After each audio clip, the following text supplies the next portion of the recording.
आज आपको सरदार शहर की एक बहुत ही बेहतरीन प्रतिभा, जिसके नाम की गूंज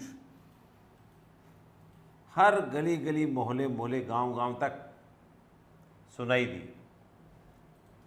एक ऐसा विद्यार्थी जिस दिन बोर्ड रिजल्ट आया, उस दिन सरदार शहर में दीपावली जैसा माहौल हो गया। मेरे साथ हैं योगेंद्र स्वामी, आप सब जानते हैं 2010 में board secondary state merit holder, senior में पीसीएम में 98% से भी ऊपर स्कोर करने वाले, आईआईटी में टॉप रैंक से सिलेक्ट होकर के कानपुर आईआईटी से मैकेनिकल इंजीनियर में से बीटेक करने वाले, और उसके बाद जो इंडिया की सबसे प्रेस्टिजियस इंस्टीट्यूट है आईआईएम बेंगलोर, वहाँ से वर्तमान में एमबीए करने वाले योगेंद्र स्वामी।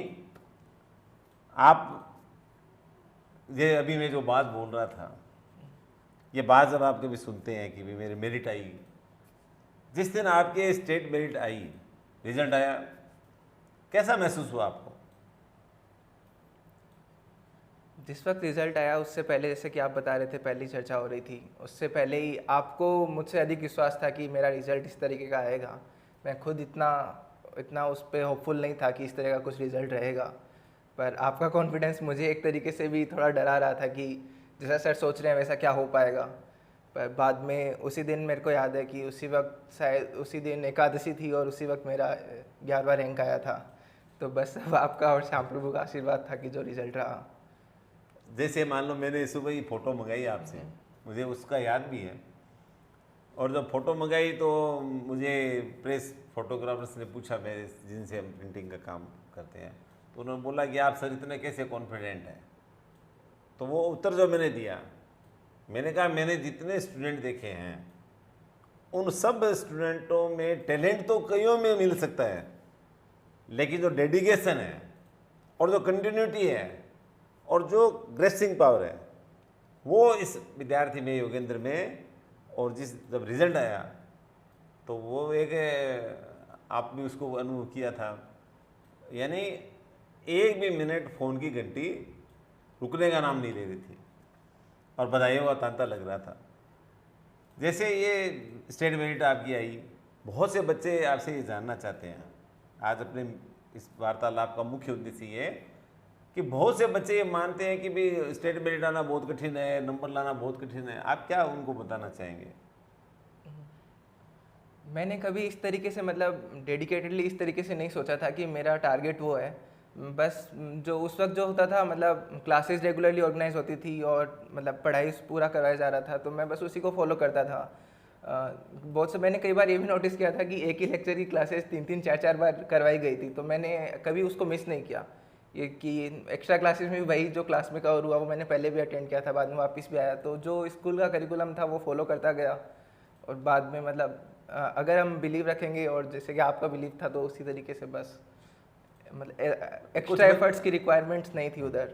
कुछ बच्चे ये ऐसा मानते हैं कि मान लीजिए स्टेट मेरिट आना है तो आपको बहुत जगह पढ़ना पड़ेगा, बहुत जगह ट्यूशन करनी पड़ेगी। क्या आपको क्या लगा कि आपने कहीं की 10वीं क्लास में कहीं पढ़ने जाने का मौका मिला क्या? नहीं, 10वीं क्लास में मतलब वो रिक्वायर्ड ही नहीं रहा कभी। मतलब पूरी तरीके से स्कूल के अंदर वो पूरा एंगेजमेंट था और कहीं दूसरी जगह जाने की ज़रूरत भी नहीं पड़ी। अगर मैं सोचता हूँ अगर उस वक्त मैं कहीं गया होता तो वो एक तरीके से डिस्ट्रैक्शन होता, तो वो मेरे को वो लॉस रहता उस वक्त का। मतलब अभी भी जो लोग बोलते हैं तो मैं यही बोलता हूँ कि अगर आप मतलब स्कूल में एक वो पूरा टाइम दिया गया कि एक तरीके से वो इनिशियली पूरा गाइड किया जाए और बाद में सेल्फ स्टडी का टाइम दिया गया। अगर सेल्फ स्टडी नहीं करके हम दूसरी जगह भागेंगे तो जो डायरेक्शंस होती है वो कहीं ना कहीं मिसमैच रहती है, तो उसके बाद में वो एक तरीके से उसमें फ्रूटफुल कंट्रीब्यूशन नहीं हो पाता एक डायरेक्शन। टाइमिंग का जैसे शेड्यूल में आता है कि भी आप सेल्फ स्टडी पर विश्वास करो, स्कूल में जो टीचर्स पढ़ा रहे हैं उन पर ज़्यादा कीजिए। आपके स्टेट मेरिट आई और उसके बाद एक बहुत बढ़िया आयोजन भी हुआ, घर पे हुआ, और बहुत से लोग खाने पे भी आए थे, मुझे वो सीन याद है अभी भी। क्या आपके पेरेंट्स को क्या है उस समय लग रहा था कि उस उपलब्धि को कैसा मान रहे थे वो? खासतौर से अब नाना जी को मेरे ध्यान है कि वो बहुत ज़्यादा इस मामले में एक्साइटेड थे कि भी इस तरह की अचीवमेंट है। तो आपको क्या लगा उस समय? कुछ तो फीलिंग आपकी भी रही होगी। मतलब काफ़ी खुश इसलिए था कि घर वाले सब खुश थे, गुरुजन सारे खुश थे, उस वजह से काफ़ी अच्छा लग रहा था। और सबसे स्पेशल ये था कि नाना जी भी उस वक्त यहीं पे आदर्श में चतुर्थी लाल जी सरसे दादा जी से पढ़े हुए थे। मेरे पिता इससे वो हाँ, पढ़े हुए थे। वो हाँ। पढ़े हुए थे, तो उन्होंने भी, उन पे भी ऐसा ही था, वो उधर गांव से पढ़ते थे और उन्होंने इधर आके रिजल्ट पूछा था, तो उस वक्त भी उनका काफ़ी अच्छा रिजल्ट रहा था। तो उस वक्त उन्हें काफ़ी खुशी हुई थी। तो मतलब जब उन्हें पता चला, दादा जी को पता चला कि नाना जी है वो मेरे, तो उन्होंने इस वक्त बोला भी था कि नर ना निरा पर जावे, तो उनको भी बहुत अच्छा लगा, घर में सबको अच्छा लगा। सबको तो अच्छा लगा।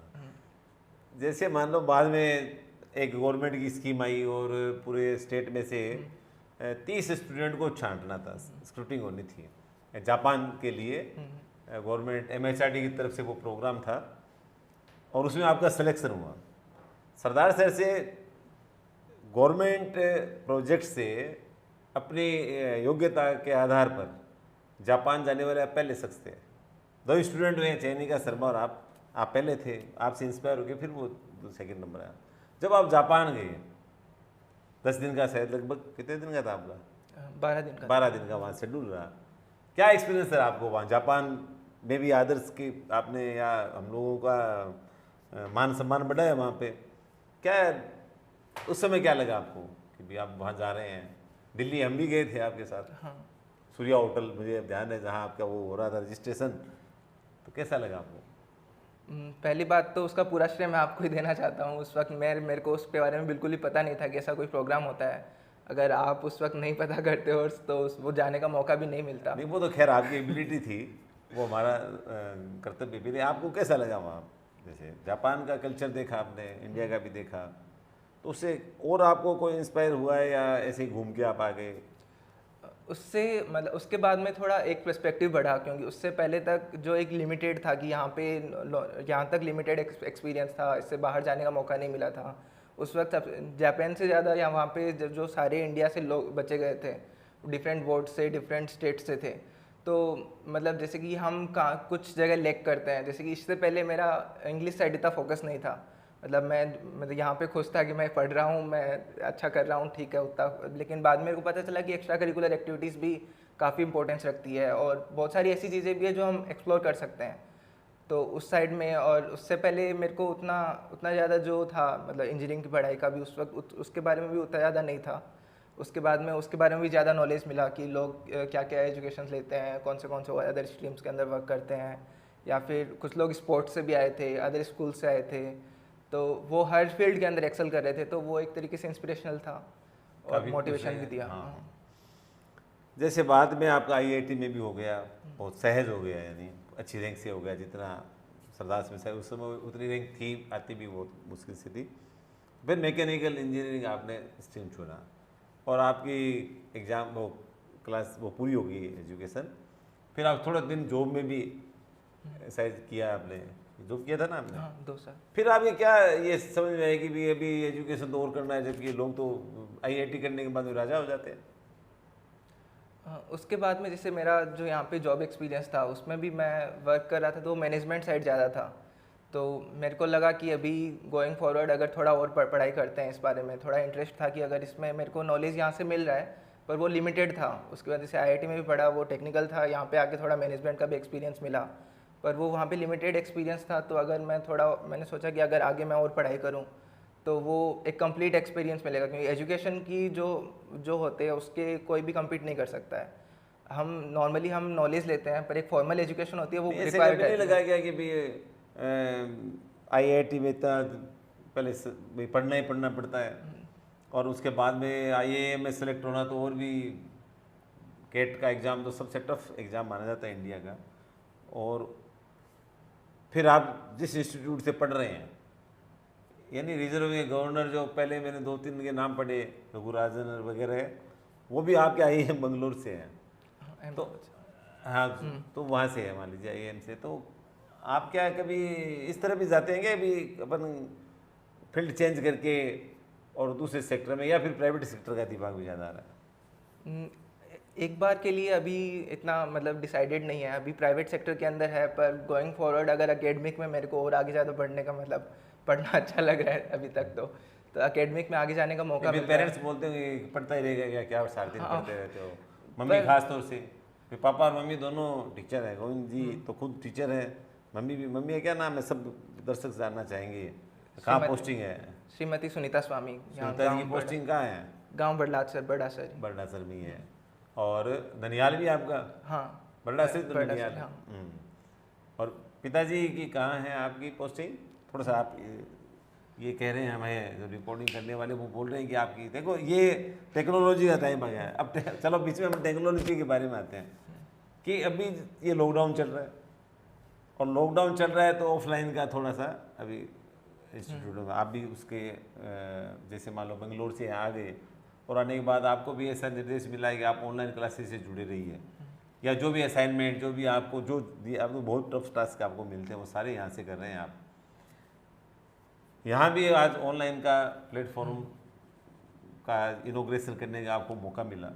पहली बात हो कि किसी इंस्टीट्यूट में आप पढ़े हैं और उसी इंस्टीट्यूट का एक प्लेटफॉर्म का उद्घाटन करने का आपको मौका मिल रहा है, तो उसका क्या आपको फीलिंग हो रही है?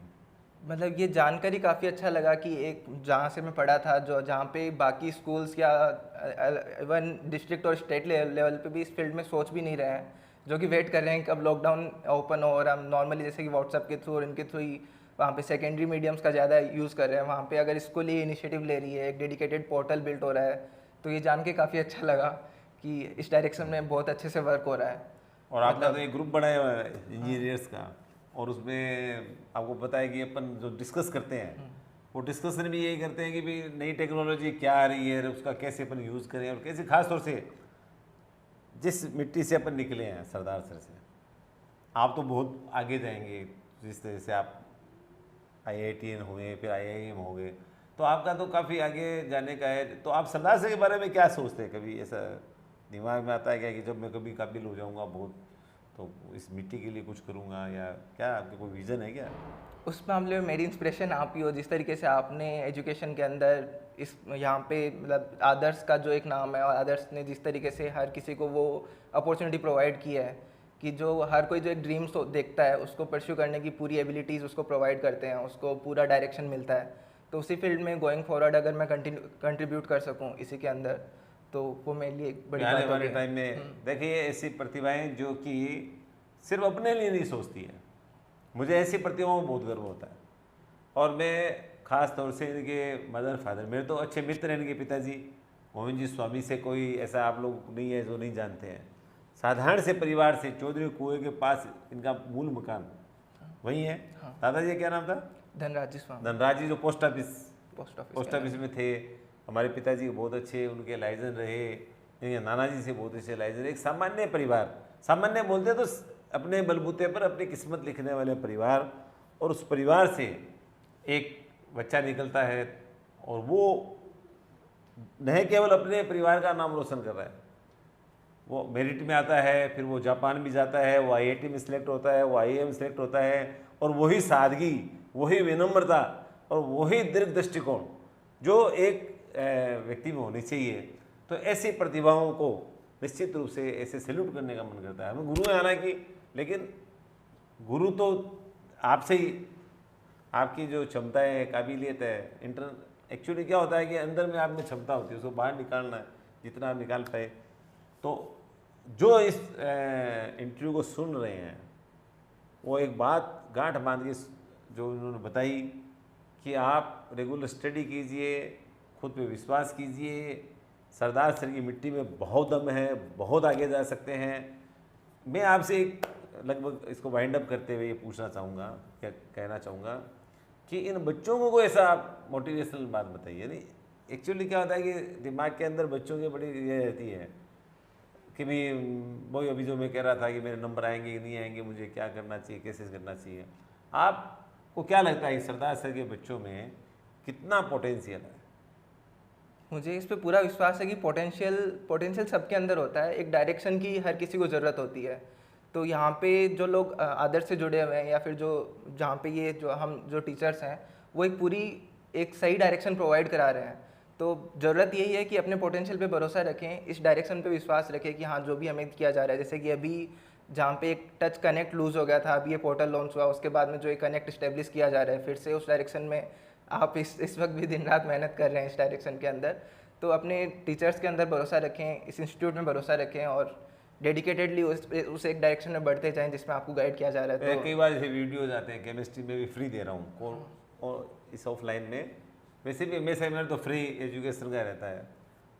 और जब आप सुनते हैं आवाज़ मेरे जैसे एज ग्रुप की, तो आपको क्या लगता है कि सर पे कुछ सोच है या केमिस्ट्री आती है क्या आपको वापस दिमाग में कि कुछ पढ़े तो थे ऐसा कुछ? मेरे को अभी भी याद है वो नीचे वाले हॉल के अंदर पूरा क्लास एक साथ बैठ के जो आपसे पढ़ाई क्या करते थे, क्योंकि पूरा स्ट्रेंथ इतना ज़्यादा हो जाता था कि एक क्लास के अंदर नहीं आ सकते थे उस वक्त, तो नीचे वाले हॉल में पूरे में बैठ के जो क्लासेस होती थी। पीटर भी लगता था कि सर है तो गुस्सेल है सर। ये एक जनरल बच्चों में एक प्रॉब्लम है कि जैसे मान लीजिए आप मेरिट में आए, आप टैलेंटेड थे, क्लास टॉपर थे, सब कुछ था, लेकिन जैसे मेरे जैसे टीचर के दिमाग में, या मैं जब क्लास लेता हूँ या मैं जब बात करता हूँ बच्चों से, तो मैं सबको समान दृष्टिकोण से देखने की कोशिश करता हूँ। और उस दृष्टिकोण में कई बार मैं टोकता भी हूँ और कई बार गुस्सा भी करता हूँ। आप भी कभी शिकार हुए होंगे। हाँ। तो आपको उस समय कैसा लगा, अब कैसा लग रहा है?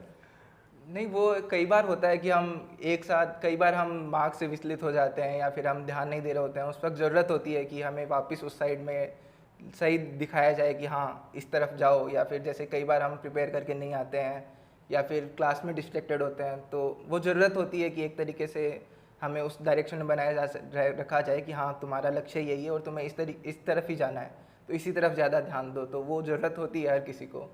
तो उसका मतलब हाँ, पॉजिटिव इफेक्ट है। पॉजिटिव इफेक्ट है। चलो अभी आज हमारे साथ योगेंद्र स्वामी, बहुत बढ़िया लग रहा है कि सरदार का, मैं फिर कह रहा हूँ, ऐसे विद्यार्थी अभिनंदनीय हैं और अभिनंदनीय हैं इनके पिता श्री गोविंद जी और माता जी सुनीता जी, वो अभिनंदनीय हैं, उनको यहाँ से प्रणाम करता हूँ।